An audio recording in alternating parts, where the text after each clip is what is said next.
ಈಗಾಗಲೇ ಕಳೆದ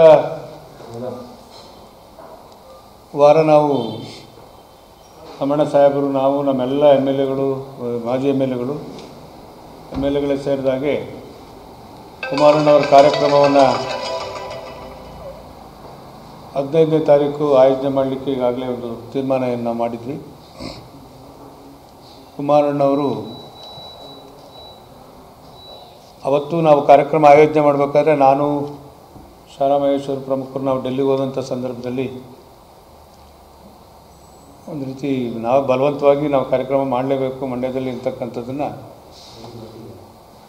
ಅವ್ರ ಗಮನಕ್ಕೆ ತಂದು ಬಂದು ಆದರೂ ಅನೌನ್ಸ್ ಮಾಡಿದ್ವಿ. ಆದರೆ ನಿನ್ನೆ ಕುಮಾರಣ್ಣವರು ತಮ್ಮಣ್ಣ ಸಾಹೇಬರಿಗೆ ನನಗೆ ಎಲ್ಲ ಮಾತಾಡಿ ಇವತ್ತು ನನ್ನ ಕ್ಷೇತ್ರದಲ್ಲಿ ಅಖಿಲ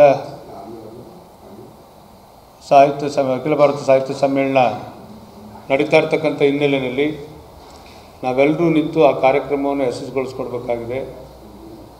ನೀವು 15ನೇ ತಾರೀಕೆ ಮಾಡಬೇಕು ಅನ್ನೋ ತೀರ್ಮಾನದ್ದು ಒಂದು ರೀತಿ ಕನ್ಫ್ಯೂಷನ್ ಆಗುತ್ತೆ. ಆ ಕಾರ್ಯಕ್ರಮಕ್ಕೆ ಇದನ್ನು ಪೋಸ್ಟ್ಪೋನ್ ಮಾಡಿ ಎಲ್ಲರೂ ಸೇರಿ ಸಾಹಿತ್ಯ ಸಮ್ಮೇಳನವನ್ನು, ಅದರಲ್ಲೂ ನಮ್ಮ ಜಿಲ್ಲೆಯ ಕೇಂದ್ರ ಸ್ಥಾನದಲ್ಲಿ ನಡೀತಾ ಇರ್ತಕ್ಕಂಥದ್ದು ನಮ್ಮೆಲ್ಲರೂ ಭಾಗ್ಯ, ಅದಕ್ಕೆ ಒತ್ತು ಕೊಟ್ಟು ಎಲ್ಲರೂ ಕೆಲಸ ಮಾಡಬೇಕಾಗುತ್ತೆ.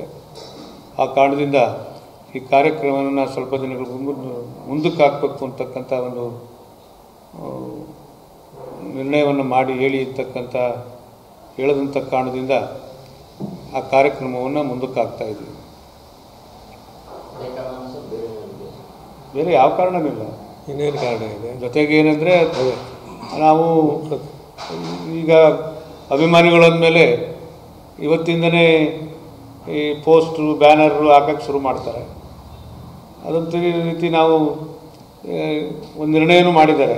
ಅದನ್ನು ನಮ್ಮ ನಗರಸಭೆ ಅಧ್ಯಕ್ಷರಿಗೆ ಜವಾಬ್ದಾರಿ ಕೊಟ್ಟು 15-16ನೇ ತಾರೀಕಿಂದ ಯಾರು ಪೋಸ್ಟ್ರು ಬ್ಯಾನರ್ ಹಾಕಬಾರ್ದು ಅಂತಕ್ಕಂಥದ್ದನ್ನು ಒಂದು ಜವಾಬ್ದಾರಿ ನೀವೇ ನಿರ್ವಹಿಸಿ ಅಂತಕ್ಕಂಥದ್ದನ್ನು ಹೇಳಿದ್ದಾರೆ. ಈಗ ಒಂದು ರೀತಿ ಅಭಿಮಾನದಲ್ಲಿ ಮಾಡುವಂಥ ಕೆಲಸಗಳು ಈ ನಮ್ಮ ನಾಡು ನುಡಿ, ಅದರಲ್ಲೂ ವಿಶೇಷವಾಗಿ ಅಖಿಲ ಭಾರತ ಸಾಹಿತ್ಯ ಸಮ್ಮೇಳನ ನಡೆಯುವಂಥ ಸಂದರ್ಭದಲ್ಲಿ ಕನ್ಫ್ಯೂಸ್ ಆಗಬಾರ್ದು, ದಯಮಾಡಿ ಮುಂದಕ್ಕೆ ಹಾಕಿ ಅಂತಕ್ಕಂಥದ್ದನ್ನು ನಮಗೆ ತಮ್ಮಣ್ಣ ಅವ್ರಿಗೆ ಈಗ ಅವತ್ತು ನಾವು ಡೆಲ್ಲಿಗೆ ಹೋದಂಥ ಸಂದರ್ಭದಲ್ಲಿ ಬಂದಿದ್ವಿ ಅಷ್ಟೇ, ನಮ್ಗೆ ಅವಕಾಶ ಮಾಡಬೇಕು, ನಾವು ಮಾಡ್ತೀವಿ ಅಂತೇಳಿ. ಬಟ್ ನಾವು ತಮ್ಮಣ್ಣವರು ಮತ್ತು ನಮ್ಮ ಜಿಲ್ಲಾಧ್ಯಕ್ಷರ ನೇತೃತ್ವದಲ್ಲಿ ಸುರೇಶ್ ಗೌಡರು, ಅಂದಾನಿಯವರು, ಮಂಜಣ್ಣವರು ತಡವಾಗಿ ಬಂದರು. ಅವತ್ತು ಎಲ್ಲರೂ ಸೇರಿ ಮಾತಾಡುವಂಥ ನಮ್ಮ ರಾಮಚಂದ್ರರು, ನಗರಸಭಾಧ್ಯಕ್ಷರು, ಮನ್ಮೂಲ ಉಪಾಧ್ಯಕ್ಷರು, ನಾವೆಲ್ಲರೂ ಸೇರಿ ತೀರ್ಮಾನ ತಗೊಳ್ಳುವಂಥ ಸಂದರ್ಭದಲ್ಲಿ ನಾವು ಮಾಡಬೇಕು ಅಂತ ಒಂದು ನಿರ್ಣಯ ಮಾಡಿ ಅವ್ರಿಗೆ ಮೆಸೇಜ್ ಕೊಟ್ವಿ. ನಾನು ಹೇಳ್ತೀನಿ ರೀ ಅಂಥೇಳಿ ನೆನ್ನೆ ಕೂತು ಅವರು ಒಂದು ನಿರ್ಣಯ ಮಾಡಿ ಇದಕ್ಕೆ ನಾವು ಪ್ರಾಮುಖ್ಯತೆ ಕೊಡೋಣ, ಇದಕ್ಕೆ ಮುಂದಕ್ಕೆ ಹಾಕಿ ಅಂತಕ್ಕಂಥದ್ದನ್ನು ಅವ್ರು ಹೇಳಿದ ಮೇಲೆ ನಾವು ಅದನ್ನು ನಾವು ನಮ್ಮ ಜವಾಬ್ದಾರಿ ನಿರ್ವಹಿಸ್ತಕ್ಕಂಥದ್ದು ನಮ್ಮ ಜವಾಬ್ದಾರಿ ಅಂಥೇಳಿ ನಾವು ಇವತ್ತು ನಿಮ್ಮನ್ನೆಲ್ಲ ಕರೆದು ಈ ವಿಚಾರವನ್ನು ಮುಗಿಸುವಂಥ ಕೆಲಸ ಮಾಡ್ತೀವಿ.